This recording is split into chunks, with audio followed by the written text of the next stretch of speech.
What's your name? Kedafa gị na-ekwusi okwu ike. Onye? Na-ekwusi okwu ike. Amarachi onye? Ha? Mma gị ụla. Onye ebe ka ịbụ? Abia State. Which local government in Abia State? Yeah? Ngwa North or South? Ngwa North. Isi ala Ngwa North or South? Keke bụ local government? Isi ala Ngwa North. Onye obodo ebe ka ịbụ n'isi ala Ngwa North? Ụmụ Kalụ. Kedu ebe isi yesterday wee gbọrọ this child? Na-abịa Ọnịcha. Ore. Which part of Ore? The flyover. Flyover. Ka afa street unu bi n'Ore? Ebe unu bi n'Ore ka ihe a na-akpọ ebe a? Flyover. Na ya na kamera. Flyover, onwe street na-aza flyover n'Ore. Nọmba gịnị ka unu bi n'Ore? Ịmarọ, kedu ife ị na-alụ n'Ore?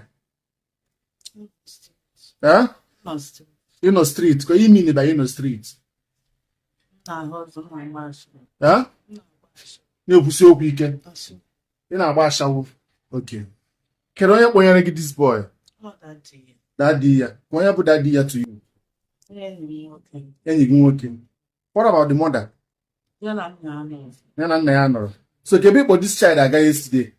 Onye ya na ya ga-ebi. Ka onye bi ya? My sister. Your blood sister? Yes. Yeah?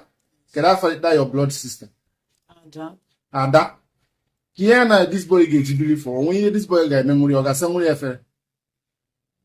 Maka gịnị kwanụ? Because of the onye ga-elekọta ya. Ọ dị onye ga-elekọta ya. Nke ọkwanụ ihe nọrọ?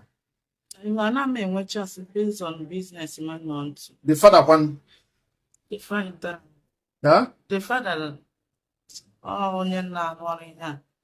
Ịpụ agụ. Then I asked you yesterday to give me the father's phone number. It's not the father in your phone. But Chọrọ ịgwa m eziokwu.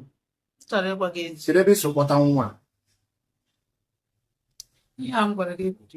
Ke hotel ị na-agba ashawo na Ore? Ke afa street unu na-anọ? Gwanụ m na.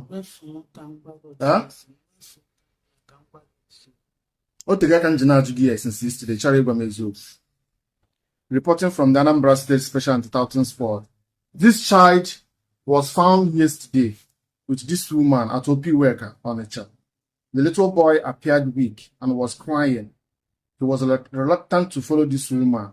So our men on duty became suspicious. We approached them and took them to our office for questioning. During our investigation, she admitted that this child is not hers, that her boyfriend's ex-wife abandoned this child, and that she's taking this child to Abia State to stay with another woman who paid her the sum of 50,000 naira together with the boyfriend.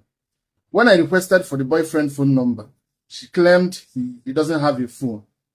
This woman here lied about her name, her identity, and her job. Her statement has been so inconsistent. Please, boy, look here. Anyone that knows or recognizes this child should please report to the Anambra State Special Anti-Tartan Squad in Onitsha. According to this woman, she said they came from Ore to Onitsha and they are heading to Abia State before we arrested them. Please help us. This child needs the father and the mother. Since yesterday, he has been crying that he wants to see his mother and the father. Please, look here.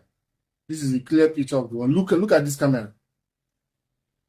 Then I first think you're going to camera now. We are not this since yesterday. Yeah? Simple. Tell us the truth. Can you recover? Can you the parents? Yeah?